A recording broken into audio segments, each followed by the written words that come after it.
అందరికీ నమస్కారం. కృష్ణా జిల్లా వాసిని అయినప్పటికీ కూడా ఇంత ఘనంగా ఈ బీచ్ ఫెస్టివల్ నిర్వహించారు అని చెప్పేసి గతంలో ఎప్పుడు కూడా చూడలేదు. నారాయణ గారు చెప్పినట్లు మచిలీపట్నం నుంచి ఇక్కడ రావడానికి 2.5 గంటలు పట్టింది. అంటే ఇటువంటి ఫెస్టివల్స్ మీద ప్రజల్లో ఎంత అనుకూలత ఉన్నది అనేది అందరూ కూడా ఆలోచించాల్సిన విషయం అని చెప్పేసి మనం చేస్తాం.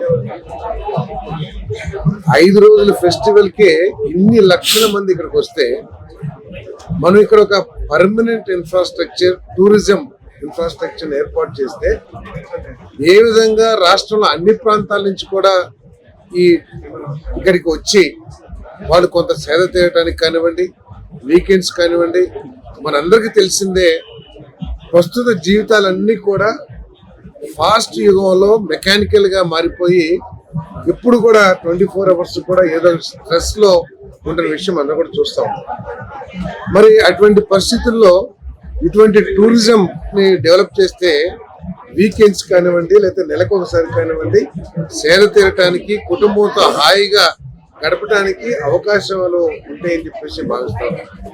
దాన్ని ఉద్దేశంలో పెట్టుకుని ఒకటి ప్రజలకి ఆనందకరమైన వాతావరణాన్ని ఏర్పాటు చేయడం, ఒకటి టూరిజం డెవలప్ చేస్తే జీడిపి పెరగడంతో పాటు రాష్ట్రం కూడా అభివృద్ధి చెందడానికి అవకాశం ఉంటుందనే ఉద్దేశంతో టూరిజం రంగంలో అనేక రిఫార్మ్స్ మన ప్రీతం ముఖ్యమంత్రి చంద్రబాబు నాయుడు గారు, మన ప్రీతం యువనేత లోకేష్ గారు ప్రపంచవ్యాప్తంగా ఉన్న బెస్ట్ యూజ్ కేసెస్ ఏదైతే ఉంటాయో, బెస్ట్ ప్రాక్టీసెస్ ఏదైతే ఉంటాయో వాటన్నిటినీ కూడా ఇక్కడ అమలు చేస్తానికి ప్రయత్నం చేస్తున్నారు.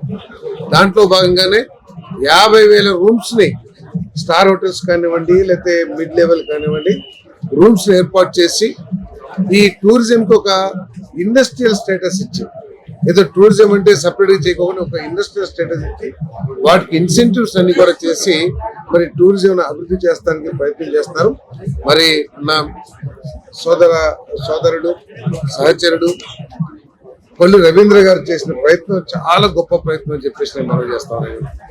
ఆయన దాదాపు 1 నెల రోజుల నుంచి ఈ కార్యక్రమాన్ని ఏ విధంగా దిగ్విజయం చేయాలని చెప్పేసి ఆలోచన చేయడమే కాకుండా మరి సినీ ప్రముఖుల్ని, మారుతి గారు లాంటి వారిని, అదేవిధంగా మా పార్టీలో యాక్టివ్ గా ఉన్న యువ నాయకుల్ని, ఇతర శాఖ మంత్రుల్ని అందరిని ఇన్వాల్వ్ చేసి ఈ కార్యక్రమాన్ని గొప్పగా చేయటం కృష్ణా జిల్లాకే గర్వకారం అని చెప్పేసి మనం చేస్తాను. ఈ టూరిజం ఇంతటితో కాకుండా ఈ ప్రభుత్వం ఇంకా ముందు కూడా కొనసాగిస్తుంది. రాష్ట్రంలో అన్ని బీచెస్ లో కూడా ఇటువంటి ఏర్పాటు చేయడానికి ఉన్న అవకాశాన్ని పరిశీలించడమే కాకుండా ఈ బీచ్ రిసార్ట్స్ ఏదైతే ఉన్నాయో గోవా లేదా ఇంకా ఇతర ప్రాంతాల్లో ఏదైతే ఉన్నాయో ఆ విధంగా పర్మనెంట్ ఇన్ఫ్రాస్ట్రక్చర్ తో దీన్ని డెవలప్ చేస్తామని చెప్పేసి కూడా నేను మనవి చేస్తా ఉన్నాను.